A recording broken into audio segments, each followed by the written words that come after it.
PSC പോലെയുള്ള മത്സര പരീക്ഷകൾക്ക് പഠിക്കുമ്പോൾ നമുക്ക് ആദ്യം വേണ്ടത് വാശിയാണ്. മറ്റുള്ള ആളുകളോടൊന്നുമല്ല നമുക്ക് വാശി വേണ്ടത്. അങ്ങനെ വാശി വെച്ച് നമുക്കൊരിക്കലും പഠിക്കാൻ കഴിയില്ല. നമുക്ക് വാശി വേണ്ടത് നമ്മളോട് തന്നെയാണ്. ഇത്രയും നാൾ നമ്മൾ ജീവിതമൊക്കെ ഉഴപ്പിക്കളഞ്ഞില്ലേ? കാരണം നമുക്ക് എല്ലാ ഫെസിലിറ്റീസും ഉണ്ടായിരുന്നല്ലേ? നമുക്ക് എന്താവശ്യമുണ്ടെങ്കിലും ചെയ്തു തരാൻ വീട്ടുകാരുണ്ട്. അപ്പോൾ നമുക്ക് പൈസയ്ക്ക് അധികം ബുദ്ധിമുട്ടുണ്ടാവില്ല.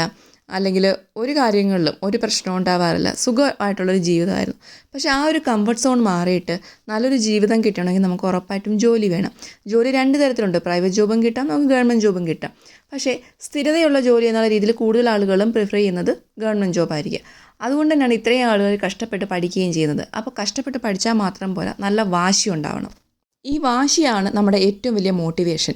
പലപ്പോഴും നമ്മൾ മോട്ടിവേഷൻ വീഡിയോസ് കേട്ട് കഴിഞ്ഞാൽ നമുക്ക് കുറച്ച് നേരത്തേക്ക് മോട്ടിവേഷൻ കിട്ടുള്ളൂ. പക്ഷേ എപ്പോഴും 24 മണിക്കൂർ നമുക്ക് മോട്ടിവേഷൻ കിട്ടണമെങ്കിൽ നമ്മുടെ മനസ്സിൽ വാശി ഉണ്ടാവണം. നിങ്ങളെ പലരും കളിയാക്കിയിട്ടുണ്ടാവും അല്ലേ? ചിലപ്പോൾ നമ്മുടെ കുടുംബത്തിൽ നിന്ന് തന്നെ ഒരുപാട് കളിയാക്കൽ കിട്ടിയിട്ടുണ്ടാവും. എപ്പോഴും നോക്കിയാലും പഠിക്കുകയാണ്, പക്ഷേ ജോലിയൊന്നും കിട്ടുന്നില്ലല്ലോ, ഒരു ലിസ്റ്റിലും ഇന്നേ വരെ വന്നിട്ടില്ലേ, ഇങ്ങനെ പഠിച്ചിട്ടൊന്നും കാര്യമില്ല, PSC ഒന്നും നിനക്ക് കിട്ടാൻ പോകുന്നില്ല, നീ ഗൾഫിലോ എവിടെയെങ്കിലും പോ.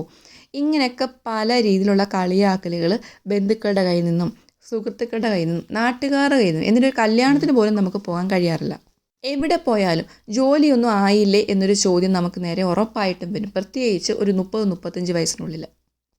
ഇങ്ങനത്തെ ചോദ്യങ്ങൾ കേൾക്കുമ്പോൾ നമ്മൾ തളരുകയല്ല വേണ്ടത്, വാശിയാണ് വേണ്ടത്. അടുത്ത പ്രാവശ്യം ഈ ആൾക്കാരെ കാണുമ്പോൾ ഇവർക്കുള്ള മറുപടി നമ്മൾ കൊടുത്തിരിക്കും എന്നൊരു വാശിയാണ് നമ്മുടെ മനസ്സിലേക്ക് വേണ്ടത്. മറുപടി കൊടുക്കുക എന്ന് പറയുമ്പോൾ അവരുടെ കയർത്ത് സംസാരിക്കുക എന്നല്ല, മറിച്ച് അവർ ചോദിക്കുമ്പോൾ എനിക്ക് ജോലി കിട്ടി എന്ന് പറയാനുള്ള ഒരു മറുപടി നമുക്ക് കിട്ടണമെങ്കിൽ നമ്മൾ നന്നായിട്ട് പഠിക്കണം. ആ വാശിയാണ് നമ്മുടെ മനസ്സിലേക്ക് കൊണ്ടുവരേണ്ടത്. നിങ്ങളെ ചോദ്യങ്ങൾ ചോദിച്ച് തളർത്തിയ, നിങ്ങളെ ഇൻസൾട്ട് ചെയ്ത ആളുകളുടെ മുമ്പിൽ തല ഉയർത്തി നിൽക്കണമെങ്കിൽ ഉറപ്പായിട്ടും നമുക്ക് നല്ലൊരു ജോബ് വേണം. എന്നും രാവിലെ എഴുന്നേറ്റ് ഒരു 5 മിനിറ്റ് ഈ കാര്യം തന്നെ ആലോചിക്കുക. എനിക്ക് വാശിയാണ്, പഠിച്ച് ജോലി വാങ്ങണം എന്നത് എൻ്റെ വാശിയാണ്, അതിന് വേണ്ടിയിട്ട് ഞാൻ പഠിക്കും. ഇന്നത്തെ ദിവസം പരമാവധി പ്രയോജനപ്പെടുത്തും. ഇന്നത്തെ ദിവസം 24 മണിക്കൂറുണ്ടെങ്കിൽ അതിലൊരു 15 മണിക്കൂറെങ്കിലും ഞാൻ എൻ്റെ വാശി നേടാൻ വേണ്ടിയിട്ട് പ്രയത്നിക്കും എന്നൊരു ദൃഢനിശ്ചയം എടുക്കുക. PSC പഠിക്കുന്ന പല വിദ്യാർത്ഥികളുടെയും പ്രശ്നമാണ് ചെറിയ ഡിപ്രഷൻ വരിക എന്നുള്ളത്. കടുത്ത ഡിപ്രഷന് ഉറപ്പായിട്ടും ട്രീറ്റ്മെൻറ്റ് എടുക്കണം. പക്ഷേ ചെറിയ ഡിപ്രഷൻ നല്ലതാണ്. ചില സമയത്ത് നമ്മൾ വെറുതെ ഇരുന്ന് വിഷമിച്ച് കരയുമല്ലോ, എനിക്ക് ജോലിയൊന്നും ആയില്ല, കുറേ പഠിക്കുന്നു, ഒന്നും നടക്കുന്നില്ല. ആ ഒരു വിഷമവും ഡിപ്രഷനും നല്ലതാണ്. അതിൽ നിന്നും നമ്മൾ ഊർജ്ജം ഉൾക്കൊണ്ട് വീണ്ടും വീണ്ടും പഠിക്കുക എന്നുള്ളതാണ്. കാരണം എപ്പോഴും നമ്മൾ സന്തോഷിച്ച് നടക്കുന്നതിനേക്കാളും നല്ലത് ഇടയ്ക്ക് ചെറിയ വിഷമം വരിക എന്നുള്ളതാണ്. ആ വിഷമം വരുമ്പോഴെങ്കിലും നമ്മളൊന്ന് ഇരുത്തി ചിന്തിക്കും, അടുത്ത് എന്ത് ചെയ്യണമെന്ന് നമ്മൾ ആലോചിച്ച് തുടങ്ങും. അതുകൊണ്ട് തന്നെ ചെറിയ ഡിപ്രഷനും ചെറിയ വിഷമങ്ങളും ചെറിയ സ്ട്രെസ്സൊക്കെ നല്ലതാണ്. ഒന്നും അമിതമാവാതിരിക്കാൻ ശ്രദ്ധിക്കുക എന്നുള്ളതാണ് പ്രധാനം. PSC പരീക്ഷയ്ക്ക് വാശിയോടെ പഠിക്കാൻ നിങ്ങൾ ഒരു കാര്യം ആലോചിച്ചാൽ മതി, 2 പേരുടെ മുഖം ആലോചിച്ചാൽ മതി. നിങ്ങളുടെ അച്ഛൻ്റെയും അമ്മയുടെയും. അവർ ഇത്രയും കഷ്ടപ്പെട്ട് ഇത്രയും നിങ്ങൾക്ക് ഫീസൊക്കെ മുടക്കി നിങ്ങളെ ഇത്രയും വർഷങ്ങൾ സ്കൂളിലും കോളേജിലും ഒക്കെ പഠിപ്പിച്ച് എന്തിനു വേണ്ടിയിട്ടാണ്? നിങ്ങൾ നല്ല നിലയിലെത്താൻ വേണ്ടിയിട്ടല്ലേ? പലപ്പോഴും ഈ വീഡിയോ കേൾക്കുന്ന ആളുകൾ കൂടുതലും വീട്ടമ്മമാരായിരിക്കും അല്ലേ? അപ്പോൾ നിങ്ങൾ മറ്റൊരാളുടെ അടുക്കളയിൽ ജോലി ചെയ്യാൻ വേണ്ടിയിട്ട് മാത്രം ജനിച്ചവരല്ല. നിങ്ങൾ അതിന് വേണ്ടിയിട്ടാണോ നിങ്ങളുടെ പേരൻസ് വളർത്തിയത്? അടുക്കളയിൽ ജോലി ചെയ്യണം. അതോടൊപ്പം തന്നെ നമുക്ക് എന്ത് വേണം? നമുക്ക് സ്വന്തമായിട്ട് വരുമാനം വേണം. അതിന് വേണ്ടിയിട്ടാണ് നിങ്ങളുടെ വീട്ടുകാർ ഇത്രയും നിങ്ങളെ പഠിപ്പിച്ചിട്ടുള്ളത്. നിങ്ങൾക്ക് ജോലി കിട്ടുമ്പോൾ ഏറ്റവും കൂടുതൽ സന്തോഷിക്കാൻ പോകുന്ന, ഏറ്റവും കൂടുതൽ സംതൃപ്തി ഉണ്ടാവാൻ പോകുന്നതും കണ്ണ് നിറയുന്നതും നിങ്ങളുടെ അച്ഛൻ്റെ അമ്മയുടെ മുഖത്ത് മാത്രമായിരിക്കും. ബാക്കിയെല്ലാം നമുക്ക് ചെറിയ ഒരു പ്രോത്സാഹനമായിട്ടുള്ള ചിരികൾ മാത്രമായിരിക്കും. പക്ഷെ നമ്മുടെ അച്ഛൻ്റെയും അമ്മയുടെയും സന്തോഷം എന്ന് പറഞ്ഞാൽ അത് മാത്രമാണ് ഏറ്റവും ആത്മാർത്ഥമായിട്ടുള്ളത്. നിങ്ങൾക്ക് നല്ലൊരു ഗവൺമെൻറ് ജോലി കിട്ടി എന്നറിയുമ്പോൾ അവർക്ക് പിന്നെ ലൈഫിൽ വേറെ ഒന്നും വേണ്ട, അവരുടെ ജീവിതമാണ് വിജയിക്കാൻ പോകുന്നത്. മക്കളെ കരപറ്റിച്ചു അല്ലെങ്കിൽ മക്കൾക്ക് നല്ലൊരു ജോലി കിട്ടി, അതിനപ്പുറം ഒരച്ഛനും അമ്മയും ഒന്നും ആഗ്രഹിക്കുന്നില്ല. വാശിയോടെ പഠിക്കാൻ നിങ്ങൾ മറ്റൊരു കാര്യം ആലോചിച്ചാൽ മതി. പലപ്പോഴും നിങ്ങൾ ആഗ്രഹിച്ച കാര്യങ്ങൾ വാങ്ങിക്കാൻ നിങ്ങൾ വിഷമിച്ച് പോയിട്ടില്ലേ?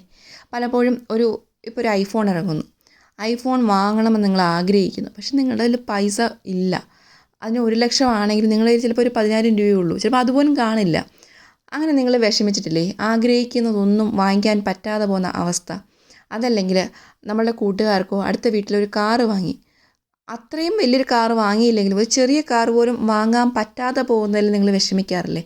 നല്ലൊരു വീടില്ലാത്തതിൽ നിങ്ങൾ വിഷമിക്കാറില്ലേ? പോട്ടെ, സമാധാനമുള്ളൊരു ജീവിതം നിങ്ങൾ ആഗ്രഹിക്കുന്നില്ലേ? ഇതിനെല്ലാം നമുക്ക് പ്രധാനമായിട്ടും വേണ്ടത് പണം തന്നെയാണ്. പൈസയല്ല ജീവിതത്തിൽ പ്രധാനം എന്ന് പലപ്പോഴും ഫിലോസഫിക്കലി പറയുന്നുണ്ടെങ്കിലും തെറ്റാണ്. പൈസയാണ് എല്ലാത്തിനും അടിസ്ഥാനം. പൈസ ഇല്ലാത്തവന് ഒരിക്കലും സമാധാനം ഉണ്ടാവുകയില്ല. പൈസ കൂടിയാലും സമാധാനക്കേടാണ്. എങ്കിൽ തന്നെയും നമ്മളുടെ ബേസിക് നീഡ്സ് നടക്കാനും നമ്മുടെ ആഗ്രഹങ്ങൾ പൂർത്തീകരിക്കാൻ നമുക്ക് പൈസ വേണം. ആരും നമുക്ക് കൊണ്ടു തരില്ലല്ലോ. ഇപ്പോൾ നമുക്ക് നാളെ അംബാനി വന്നിട്ട് എന്നാ ഒരു 10 കോടി വെച്ചോന്ന് പറഞ്ഞ് തരാനൊന്നും പോകുന്നില്ല. നമ്മൾ കഷ്ടപ്പെട്ട് പഠിച്ച് കഷ്ടപ്പെട്ട് ജോലി വാങ്ങിച്ചു കഴിഞ്ഞാൽ അതിൽ നിന്നും കുറച്ച് കുറച്ച് സേവ് ചെയ്ത് നിങ്ങൾക്ക് ആഗ്രഹമുള്ള കാര്യങ്ങളൊക്കെ വാങ്ങിക്കാൻ കഴിയും. നിങ്ങൾ എത്ര ആഗ്രഹങ്ങളാണ് പൈസ ഇല്ലാത്തതുകൊണ്ട് മാറ്റി വെച്ചതെന്ന് ഓർക്കുക. ചിലപ്പോൾ നമുക്ക് ഇതെല്ലാം നമ്മുടെ വീട്ടിൽ കാണും, കാറും വീടും എല്ലാം കാണും, നമുക്കിതൊന്നും ആവശ്യമില്ല. പക്ഷേ ഒരു പാവങ്ങളെ നമുക്ക് സഹായിക്കണമെന്ന് ആഗ്രഹം വരട്ടെ, നമ്മുടെ കയ്യിൽ ക്യാഷ് ഉണ്ടെങ്കിൽ മാത്രമേ നമുക്ക് സഹായിക്കാനുള്ള ഒരു മോട്ടിവേഷൻ ഉണ്ടാവുള്ളൂ. മറ്റൊരാളുടെ കയ്യിൽ നിന്ന് നമുക്ക് പൈസ വാങ്ങിച്ച ഒരാളെ സഹായിക്കുന്നതിനും നല്ലത് നമ്മൾ സ്വയം പണം സമ്പാദിച്ചിട്ട് അവരെ സഹായിക്കുക എന്നുള്ളതാണ്. അങ്ങനെ പല കാര്യങ്ങളുണ്ട്. നമ്മുടെ കയ്യിൽ പണം വന്നു കഴിഞ്ഞാൽ അത് വരണമെങ്കിൽ നമുക്ക് ജോലി വേണം. ജോലി വേണമെങ്കിൽ നന്നായിട്ട് പഠിക്കണം.